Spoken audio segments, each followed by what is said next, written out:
خطبہ جمعہ کے دوران تحیت المسجد ادا کی جا سکتی ہے. ٹھیک شو د جمعې د خطبې په دوران کې تحیت المسجد ادا کېدی شي. مجهول دا ویلي کې خو بیا هم د خطبې په دوران کې دا تفصیل نشته چې راغې ولاړو کېناستو ودرېدو. دا مولوي صاحب د ځان د تفصیلات پکې. دویم ما په خپل دعوه کې دوه اجزا لیکلي. اول نمبر د خطبې په دوران کې استماع او انصات لازم او صلات او کلام مکروه دي. الحمدلله په دواړو باندې زه مسلسل دلایل پیش کوم. مولوي صاحب دا فیصله تمه کوه ته جج نه جوړ شوی. دا فیصله به انشاءالله ولې څوک اوري وګوري دا به هغوی فیصله کوي چې ما په خپل دعوه دلایل پیش کړي دي که نه دي پیش کړي. ستا سره خو هغه درې قسمه روایت دي هغې ما جوابات کړي دي. بیا قطعین 334 134 140 به شروع لګیا اوسېږه. دا ټولو خلکو ته نن پته لګېدل چې مولوي صاحب سره هېڅ دلیل نشته دی انشاءالله العزیز. دویم نمبر مولوي صاحب ما ته وایي تا د قرآن نه څه پیش کړي دي پته نه لګي. دا ملګري یا کاڼه دي یا دماغ کار نه کوي. دلته ما ورته ویلو چې د خطبې په دوران د خطبې په باره کې دا نازل شوی دی یعنی چې کله خطبه شروع وي خاموشي استماع او انصات لازم دي. خو چې اوس دته سمجھ ته نه راځي زه څه وکړم. دویم نمبر دی وایي ته دا ثابت کړه چې ایوب ابن نوحیک د صورت چې دی سقه و فلا و فلا. مولوي صاحب اول نمبر خو بې تا جرح مبهم کړې ده. ما چې کوم ستا حواله پیش کړې وه هغه ما چې څنګه پیش تا په هغې تر وروسته د زبیر علي زی د خبرې نه انکار وکړو چې هغه دا ویلي دې په مقابله کې ما هغه نه دي پیش کړی چې تا کتاب ته لاس نه دی ورولی. ما د کتاب نه حواله پیش کړه چې په دې الفاظو سره دا جرح مبهم ده جرح مفسر نه ده. ته په هغې کې بیا خپل طرف نه تفصیلات کې هغه ته پوه شه زبیر علي زی سے پوه شه قبر کې پروت دی ته به وررسي. دریم نمبر او ما مخکې قرآن پیش کو بخاری مسلم ترمذی صحیح روایات میں پیش لاله د تایید د پاره کې یو روایت ما پیش کو باقي یو ضعیف راوی هم راغی چلو هغې صحت ته هېڅ نقصان نه رسیږي. څلورم نمبر دی وایي ستاسو جماعت کې پښتو کې چلیږي. مولوي صاحب زمونږ خطبې الحمدلله په عربۍ کې وي. ته په واز و نصیحت او خطبې کې فرق نشي کولی. عوامو دپاره واز و نصیحت پښتو کې شروع وي. هغه کمې خطبې چې مسنون خطبې دي د قرون ثلاثه هم په دغه عربۍ ژبه کې را روانې دي. ابن تیمیه رحمه الله ټولو هم د دغې وضاحت کړی دی. چې تاسو نوی بدعت ایجاد کړی دی پښتو اردو پکې وایي هغه تاسو پوه شئ تاسو خدای پوه شئ. پنځم نمبر دی وایي د سحر 2 رکعتونه زاړه اعتراضات بیا را نقل کول شروع. ما ویلي وو چې دا آیات نازل شوی دی د خطبې په دوران کې چې کله خطبه شروع وي یو سړی هغه مقتدي جوړ شوی دی هغې ته وایي ته خاموشه انصات لازم دی. دویم نمبر نزلت په صلات یو سړی مقتدي جوړ شوی دی هغه ته الله حکم متوجه کېږي. تر دې وخته پورې خدای مقتدي جوړ شوی نه دی نو حکم ورته څنګه راځي کې. بیا بل مولوي صاحب د هغې نه مخکې وایي د 2 خطبو په دوران کې جلوسو. نو مولوي صاحب د روایت باندې د خپل طرف نه اضافه مه کوه. روایت ما وخذو رسول الله وسلم ناسو په دغې کې که دا وي چې د 2 خطبو دوران کې وایي خله پیشه که بسم الله وکړه نه یې پکې بیا په روایت باندې دروغ مه وایه. مخکې مولوي صاحب بیا وایي د نبي علیه السلام اتباع د ټول خبرې چې څومره واړولې راواړولې. اول نمبر خبره ده چې د خلیفه راشد اتباع په موږ لازم نه ده حالانکه علیکم بسنتي و سنت الخلفاء الراشدین المهدیین. دویم نمبر چې کله د یو څورتي د رسول الله صلی الله علیه وسلم د بل چا قول د نبي د قول سره ټکراویږي یعنی عثماني غنی رضی الله عنه د رسول الله صلی الله علیه وسلم د عمل خلاف عمل کړی نعوذ بالله. او بیا علی رضی الله عنه په هغې قایم پاتې شوی 1400 کاله مسلمانان په هغې قایم پاتې شوي دي. نن په ګاډۍ ټماټر راپاسئ هغه خرڅئ هغه راپاسېږي او عمر فاروق رضی الله عثماني غني د نبي علیه السلام مخالفت کړی دی. کاش چې تا را خوله ماته شوې وي خو دا خبرې دې نه وی کړې د خلیفه راشد خلاف. دویم دا مخالفت د کوم طرفه راغی. نبي علیه الصلاة والسلام یو خطبه کول علیکم بسنتي عمل کو. دویم نمبر و سنت الخلفاء الراشدین المهدیین. دویم خطبه شو دویم اذان شروع شو. اوس د هغې دا مخالف خلاف د کوم طرفه شو یار. علیکم بسنتي اولنی اذان زموږ جماعتونو کې کېږي و سنت الخلفاء الراشدین المهدیین. دویم اذان زموږ په هغې کې هغه هم کېږي الحمدلله. غیر مقلد علیکم بسنتي دې منو خو د الله رسول الله و سنت الخلفاء الراشدین المهدیین دې نه منو ولې د شیعو ملګري یو دې شیز کې درته تیار نه وي. الله دې موږ د دغسې عمل نه وساتي د دغسې مذهب نه وساتي چې هغه د صحابو خصوصا د خلفای راشدینو په دشمنۍ باندې مبني وي. دا هم نمبر دی. بیا وایي ستا ټول روایات بس خبر دا سره د ستا ټول انشاءالله دا چې څوک اوري هغه به فیصله کوي. لسم نمبر بې د جابر رضی روایت پیش کو. ما د جابر رضی د روایت د سلیک رضی الله تعالی د ابو سعید خدری د روایت تفصیل کړی دی. مولوي صاحب هغه بار ما پیش کړو هغې جوابات شوي دي. هسې ثواب به درته میلاویږي نور ستا دعوه پرې نه ثابتېږي. 11 نمبر قبل ان تجیه بار د الفاظ تا 2 رکعاته کړي دي مخکې د دې نه چې ستا د راتلو نه نو د راتلو نه مخکې تحیت المسجد خو چې سړی جومات ته راشي پې لازم شي که نه. نو چې جومات ته راغې ورته قبل ان تجیه ته چې راتلې د دې نه مخکې تا سنت کړي دي نو پته نه لګي تحیت المسجد دا پیژري که نه پیژري ولا پته نه لګي دماغ کار نه کوي. 12 نمبر وي تعرض د خلا شرف مولوی صاحب د خپل اصول مطابق قرآن پیش کوي حدیث پیش کا د امتی تقلید دیو کو مشرک شو خپل قول مطابق یو. 2 نمبر وي چې دواړه طرف ته صحیح وي یو طرف ته صحیح بل طرف ته زوی د دې تعرض نه راځي نو قرآن سره د سیس تعرض راولي دغه نه سقوي کېدی شي. بخاری مسلم ترمذی میں مسلسل پیش کو موطا میں پیش کو راغی سر بل سے صحیح کېدی شي خو چې ته نه منې مناسب نه باندې کلی بهانه هزار. بهرحال ما مولوی صاحب 44 دلایل پیش کړیو 43 دلایل. 44 نمبر دلیل دی رضما سره طحاوی شریف د دې جلد نمبر 1 صفحه 227 روایت دے دا عقبہ ابن عامر رضی اللہ عنہ قال الصلاة والامام علی المنبر معصیت منز پدی سے حال کی چی امام پا منبر باندی خطبے شروع کری دا معصیت دے گناہ دا مولی سے وہ دا دین نور سریح سغواڑی دا اللہ بندگانو معصیت کی امت ممتلا کوئی. 45 نمبر تو حوی جلے 7 نمبر 227 قال الشعبی امام شعبی رحمہ اللہ فرمائی ارائیت الحسن حين يجي ایتا حسن لیدل دے کله چې غرازی وقد خرج الامام او امام حال دا چې امام راوتی فیصلی هغه منځ کې عمن اخذ حاصل دی ته چا نه غستری. لقد رايت شريحا پتا کې سره ما شریح لیدل قاضی شریح مشهور قاضی القضات اذا جاء وقد خرج الامام لم يصلي کله چې امام راغلی نو هغه بیا منځ نه کوي خاموش کړي کم چې پټول علاقه کې دلیل او قاضی شریح هغه قاضی شریح عمل په دلیل کې پیش کړي. دغه رنګي دا زما سره ابن ابي شيبه جلد نمبر 4 صفحه نمبر 107 روایت حدثنا وكيع عن شعبة قال سألت الحكم وحمادا عن الكلام إذا خرج الإمام حتى يتكلم وإذا نزل قبل أن يصلي فكرهه الحكم. دا حکم مکروه وګڼل حکم دا مکروه ګڼل مولوی سے مسلسل روایات اور دانا دلیل نمبر 47 طحاوی جلد 1 صفحہ نمبر 227 عن مجاہد روایت دے مجھے انہو کرہا اگر مکروه گنل ایصلی والامام یخطو چې سړی مونځ کوي په داسې حال کې چې امام خطبه وایي د خطبې په دوران کې کوم چې زما دعا وه د دعوې دواړه اجزا مولوي صاحب هغه زه پیش کوم. دغه رنګې دا زما سره مولوي صاحب دلیل نمبر 48 اور وہ فرمائی قال رأيت عبد الله بن صفوان دخل المسجد يوم الجمعة وعبد الله بن زبير يخطب على المنبر وعليه ازار ورداء په دې وخت کې صادر په اوږه باندې و او پټکی وهلی په دې وخت کې دی راغی فاستلم الركن ثم قال السلام عليك يا امير المؤمنين ورحمة الله وبركاته ثم جلس ولم يركع کېناستو هغه دغه 2 رکعات لمونځ ونه کو. د صحابي رسول د بهر نه راغلی د خطبې په دوران کې راغلی دی.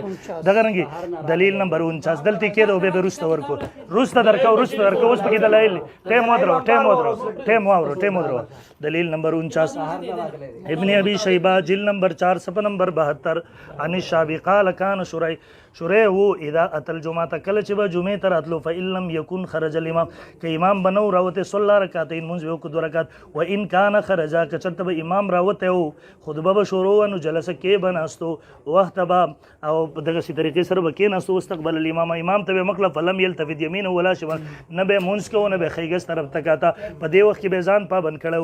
دغه رنګي زما سره دلیل نمبر 50 مصنف عبدالرزاق جلد نمبر 3 صفحہ نمبر 245 سنتا جا شرماتا جا اورا شرمیگا خپل مذہب باندې ماتم کوا صفحہ نمبر 245 عن الشعبی عن سرین قال اذا كان يوم الجمعه کل چې ورځ د جمعه اتل مسجد فان كان الامام لم يخرج صلى ركعتين وان كان قد خرج لم يصلي امام براوته خطبه شروع کړو به مونږ نه کوو هم د قریب د نه به خیګس طرف تکاتا. دغه رنګ دلیل نمبر 51 طحاوی شریف جلد 1 صفحہ نمبر 227 انا باقلابتا جاء يوم الجمعه والامام يخطب دے براغه پورز د جمعه حال دا چې امام به خطبه شروع کړی و فجلسا ولم يصلي دے بکې ناستو منځ نه کو. دغه رنګ دلیل نمبر 52 ابن ابي شيبه جلد نمبر 4 صفحہ نمبر 71 عن خالد قال رايت شريا ما شريا اللي دخل يوم الجمعه چاغه به داخل دو پرز داخل بشو پرز من ابواب کندا فجلس ولم يصلي كي بناستو دا منځ نه کو دا 2 رکعات به خطبه په دوران کې نه کول. دغه رنګ دلیل نمبر 53 مصنف عبدالرزاق جلد 3 صفحہ نمبر 445 قال معمر فرمائی قال سألت قتادة عن الرجل يأتي والامام يخطب يوم الجمعة ما ته تبوس وکو د قتاده نه چې امام خطبه شروع یو کس په دوران کې راشي ولم يكن صلى يصلي هغه مونږ نه کړه مونږ وکي فقال اما انا فكنت جالسا هر چیز هم زکه نم زدغه مونږ نه کوما. دارنګ دلیل نمبر 54 امدقه جل صفا عبد الرزاق روایت کرے ابن جرير عن عطاء قال قلت له جئت والامام يخطب يوم القيامه تركع چې تراشه په دې حال کې چې امام خطبه وي ته 2 رکعات کې ترامونس کې قال اما والامام يخطب فلا اكن لاركع امام خطبه شروع نو زه دغه 2 رکعات نه کوم زه د مونږ نه کوم در صحابه کرامو تابعین عمل پیش کوم مولوی صاحب ته بیا خپل د تر اوسه الرحمن الرحیم نحمده ونستعینه ونصلي علی رسوله الکریم اما بعد دیکھیں محترم ندیم صاحب آپ نے 2 اقوال پیش کیے، ایک ابو قلابہ کا اور ایک شریح قاضی کا۔ ابو قلابہ اور شریح قاضی یہ مرفوع حدیث کا نام ہے کہ آیت کا نام ہے؟ ماشاءاللہ نہ امام ابو حنیفہ رحمہ اللہ کی تقلید چھوڑ دی اور ابو قلابہ اور شریح کے پیچھے آ گئے۔ میں نے قول پیش کیا تھا حسن بصری کا، مجھے کہتے ہو حسن بصری کا قول پیش کرنا تقلید ہے، اور تم قاضی شریح کا کرو، تم ابو قلابہ کا کرو تو وہ جائز ہے؟ وہ تیرگی جو میرے نامہ سیاہ میں تھی تیری زلف میں پہنچی تو حسن کہلائی؟ وہ بات جس پہ مجھے تان دیتے ہو اور وہ خود کرو تو وہ حسن ہے؟ اس لیے، اور پھر دوسری بات، قاضی شریح اور ابو قلابہ کا قول میرے خلاف نہیں ہے۔ کیوں؟ میں نے کہا ہے کہ 2 رکعتیں پڑھی جا سکتی ہیں، قاضی شریح نے نہیں پڑھی تو میرے دعوے کے خلاف نہیں ہے۔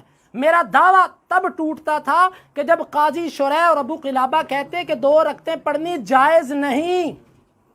یار پتہ نہیں آج میرا مناظرہ کن لوگوں سے ہے جن کو بات ہی نہیں سمجھ آ رہی، جن کے خانے میں یہ بات جاتی نہیں ہے، اور پھر ان کی وہ باتیں جتنی روایات پیش کی کہ جی باہر سے آیا، باہر سے آنے والی آپ نے ابھی تک مرفوع روایت کوئی نہیں پیش کی، اور جو پیش کی ہے وہ میرے دعوے کے خلاف نہیں، کیونکہ میرے دعوے کے خلاف، جواب دعوے کے خلاف تب ہوتی جب اس میں یہ ہوتا کہ 2 رکعتیں پڑھنا جائز نہیں۔ یہ فیصلہ ویڈیو کرے گی انشاءاللہ، فیصلہ ویڈیو کرے گی۔ ہاں، اور پھر اسی طرح آپ نے یہ بات کہی مجہول دعویٰ، انہوں نے کہا کہ آپ نے مجہول دعویٰ کیا ہے، اس کے اندر یہ کچھ نہیں لکھا ہوا کہ جو بعد میں آئے اور جو پہلے بیٹھا۔ یار مولوی صاحب تحیت المسجد کون پڑھتا ہے؟ باہر سے آنے والا پڑھتا ہے کہ پہلے بیٹھا ہوا پڑھتا ہے؟ یار کیا مولوی آئے ہو یار، اتنا بھی نہیں آپ کو پتا کہ میں نے تو اس لیے اختصار کیا تھا کہ شاید علماء سے، لیکن آج کے بعد مجھے پتا ہے کہ آپ واقعی طالب علم ہو، آپ میں علماء والی کوئی چیز نہیں ہے۔ آج کے بعد میں بڑی صراحت سے لکھا کروں گا تاکہ آپ کو پوری بات سمجھ آ جا کرے، ٹھیک ہے بھائی جان؟ اچھا جی آگے سنیں، انہوں نے کہا استماع اور انصات۔ بھائی میں نے آپ کو پہلے کہہ دیا تھا استماع اور انصات میں اختلاف ہی نہیں ہے، میں نے ثابت کیا کہ استماع اور انصات میں قرات ہوتی ہے۔ آپ کا جو پیچھے سے آ کر اللہ اکبر کہتا ہے وہ استماع اور انصات کے خلاف نہیں کرتا ہے، جو تم معنی لیتے ہو اس کے خلاف ہے کہ نہیں؟ اور آپ نے کہا کہ پیچھے سے آ کر اللہ اکبر کہنے والا ابھی تک نماز میں شامل نہیں ہوا۔ کیا قرآنی آیت کو آپ نے نماز کے اندر داخل ہونے والے کے ساتھ خاص کیا؟ کس کے قول پر؟ ایک طرف تو نبی کی خبر واحد کو نہیں مانتے، اور ایک طرف قرآن کے عام کو اپنی عقل سے اور مولویوں کے اقوال سے نکالو گے۔ مولوی فلانے نے کہا، فلانے نے کہا ہے العبرۃ بعموم اللفظ لا بخصوص السبب، اعتبار لفظوں کے عموم کا ہوتا ہے مولوی صاحب۔ اذا قرئ القرآن، جب قرآن پڑھا جائے۔ اس لیے یہ آپ کا جواب باطل ہے اور اس کو پکڑ کے اپنی جیب میں ڈالو۔ اور اسی طرح کہا کہ اس میں ایک آدھا ضعیف راوی آ بھی گیا، مان گئے نا ضعیف ہے، مان گئے ضعیف، ٹھیک ہے۔ ہم یہی تو کہتے تھے کہ تم نے جتنی روایات پیش کی ہیں وہ کتنے درجوں کی ہیں، یا تو ان کا موضوع سے تعلق کوئی نہیں ہے، اگر موضوع سے کہیں کی اینٹ کہیں کا روڑا بھان بتی نے کنبا جوڑا، کہیں سے اگر تعلق جوڑتے بھی ہو تو وہ روایت ضعیف نکلتی ہے۔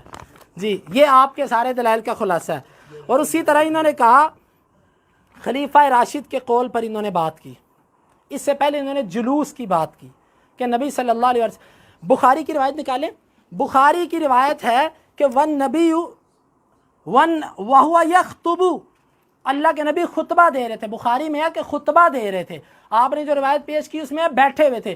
اب بخاری کی روایت کا اور دوسری روایت کا تعارض ہوا، یہ آپ کے گھر کا فیصلہ، میرا نہیں، آپ کے گھر کا فیصلہ۔ ملا علی عمدۃ القاری عینی حنفی کہتے ہیں فما فی الصحیح اصح، جو بات بخاری کے اندر ہوگی وہ زیادہ صحیح ہوگی۔ اس لیے اپنے اصولوں پہ تو رہو یار، اپنے اصول تو نہ توڑو۔ آج آپ اپنے اصول توڑ رہے ہیں، بڑے افسوس کی بات ہے ندیم بھائی۔ آپ نے کہا کہ خلیفہ راشد، دیکھو بات کو الٹتے نہیں ہیں، بات کو غلط رنگ نہیں دیتے۔ خلفائے راشدین اللہ کی قسم ہمارے سر کا تاج، ہمارے لیے قابل احترام، ان سے جو بغض رکھے، ان سے جو عداوت رکھے، ان سے جو نفرت کرے، ان کی جو توہین کرے، ہمارے نزدیک پکا جہنمی، یہ ہمارا عقیدہ ہے۔ تو آپ خلفائے راشدین کی بات کرتے ہیں، ہم کسی بھی صحابی کی توہین کرنے والے کو مسلمان نہیں سمجھتے۔ یار آپ کیسی بات کرتے ہو؟ مسئلہ ہے خلیفہ راشد نے جو عمل ایک ایسا کہ اللہ کے نبی کے عمل پر جو اضافہ تھا، آپ کہتے ہو یہ ٹکراؤ کیسا؟ اس کا مطلب ہے اضافہ جائز ہے؟ اللہ کے نبی کے عمل پر اضافہ جائز؟ ہم کہتے ہیں کہ عثمان رضی اللہ عنہ نے تعویل کر کے یہ اضافہ کیا، اور وہ اضافہ اس پر تم بھی عمل نہیں کرتے۔ انہوں نے تو باہر مقام پر زورا مقام پر اذان شروع کروائی تھی۔ آپ تو دونوں اذانیں مسجد میں کہتے ہو، آپ بھی جا کر بازار میں کہو پہلی اذان۔ عثمان رضی اللہ عنہ نے پہلی اذان بازار میں کہی تھی، اب اس پر آپ بھی عمل نہیں کرتے، گویا کہ آپ کے نزدیک بھی علت ختم ہو چکی ہے سپیکر کی وجہ سے۔ آپ کے نزدیک بھی زورا مقام پہ جانے کی ضرورت نہیں، سپیکروں کی وجہ سے علت ختم ہو چکی ہے۔ لو آپ اپنے دام میں سیاد آ گیا ہے، خود پھنس گئے بیچارے۔ اور یہ سنیے پھر اسی طرح انہوں نے کہا قبل ان تجیء، یہ ہنسی پتہ نہیں شرمندگی کی ہے کہ کس چیز کی ہے؟ قبل ان تجیء، او بھائی میں نے وضاحت کی، قبل ان تجیء، یہاں پر آنے سے پہلے، یہاں پر آنے سے پہلے معلوم ہوتا ہے کہ یہ جمعے کی رکھتے نہیں تھی، یہ تحیۃ المسجد تھا۔ جاؤ جس فتح الباری کا آپ نے نام لیا اس فتح الباری کو پڑھ کے بھی دیکھ لیجئے۔ تو یہ آپ کی کمزور باتیں اب تک جتنی آپ نے پیش کی لیں جی، میں اب اپنی 36 نمبر دلیل اور میں اپنے دلائل کو دوبارہ دہراتا ہوں۔ میں نے ابو سعید خدری رضی اللہ عنہ والی روایت پیش کی، مولوی صاحب کہتے ہیں میں نے جواب دے دیا۔ وہ حدیثوں کے جواب نہیں دیے جاتے، حدیثیں مانی جاتی ہیں۔ یار تم جواب دینے آئے ہو حدیثوں کے، بڑے افسوس کی بات ہے۔ الزام ہمیں دیتے تھے، قصور اپنا نکل آیا۔ وہ حدیثیں مانی جاتی ہیں بھائی، مانی جاتی ہیں، جواب نہیں دیے جاتے۔ سنو 36 نمبر، جابر رضی اللہ عنہ کہتے ہیں ایک آدمی آیا جمعے کے دن، نبی صاحب خطبہ دے رہے تھے۔ اصلیت، یار اس سے کوئی واضح روایت ہے؟ اصلیت، کیا تو نے نماز پڑھی ہے فلانے؟ قال اللہ، آپ نے فرمایا نہیں۔ قال قم فرکع، کھڑے ہو جاؤ اور رکھتے پڑھو۔ دلیل نمبر 37 جا سلیک الغطفانی، سلیک غطفانی آئے اور رسول اللہ صلی اللہ علیہ وسلم خطبہ دے رہے تھے، آپ نے فرمایا کیا تو نے نماز کچھ پڑھا ہے؟ اس نے کہا نہیں، آپ نے فرمایا اٹھو 2 رکعتیں پڑھو اور اس میں اختصار کرو۔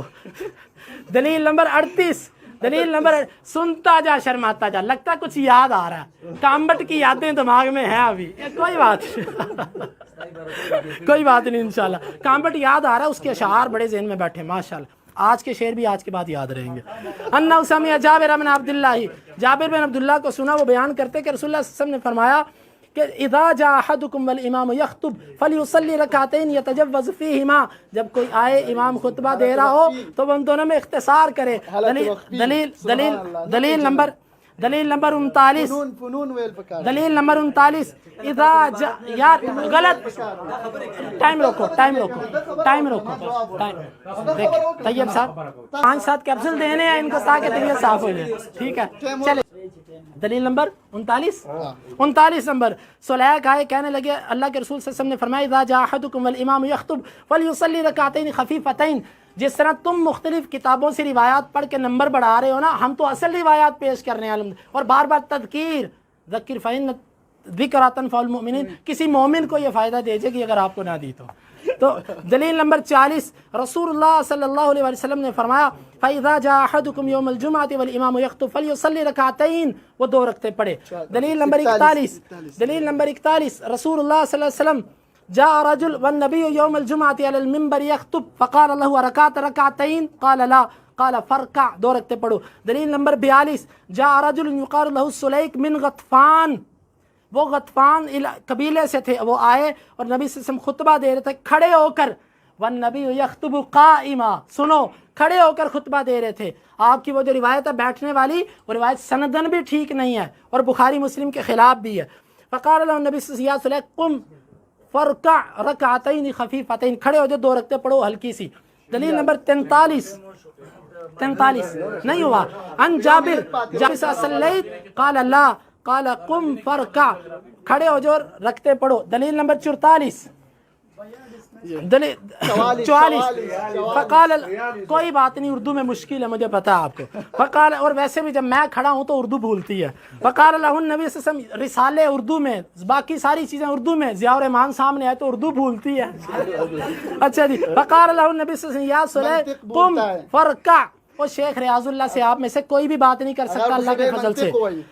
یا سلیح قم فرکع رکعتین خفیفتین. یا سلیح کھڑے ہو جاؤ رکعتیں پڑھو. دلیل نمبر 45 دلیل نمبر 45 فقال صلی رکعتین تجوز فیہما. ٹھیک ہے اقوال پیش لا چې دا نه مرفوع حدیث ته نه د قرآن آیات ته.